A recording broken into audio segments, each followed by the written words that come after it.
రాధిక ఆప్టే. ఓపిక పట్టాలి, అవకాశం రావాలి, ఆ తర్వాతే కదా ఆడుకునేది అంటోంది రాధిక ఆప్టే. ఇండస్ట్రీలోకి ఎంట్రీ తర్వాత అవకాశాల కోసం అన్ని వుడ్లు తిరిగేసింది. షార్ట్ ఫిల్మ్ లో కూడా నటించింది, కథాబలం ఉందంటూ న్యూడ్గా కూడా నటించేసింది. ఇలా వచ్చిన ప్రతి అవకాశాన్ని ఉపయోగించుకుంటూ గూగుల్ సెర్చ్ లో ఫస్ట్ ప్లేస్ కొట్టేసింది. ఇక బదలాపూర్ అనే మూవీలో బికినీలో నటించి బాలీవుడ్ హాట్ టాపిక్ అయింది. బదలాపూర్ లో బికినీ వేయటమే కాకుండా యాక్టింగ్ లో కూడా ఎరగదీసింది.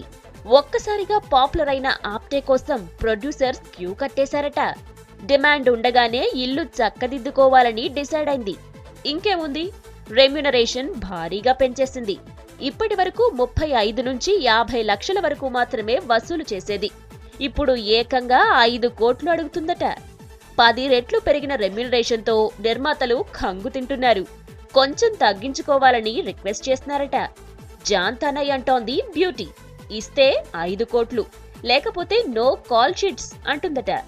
ఏమైనా అప్కమింగ్ హీరోయిన్స్ ఆప్టేను చూసి నేర్చుకోవాలని అంటున్నారు.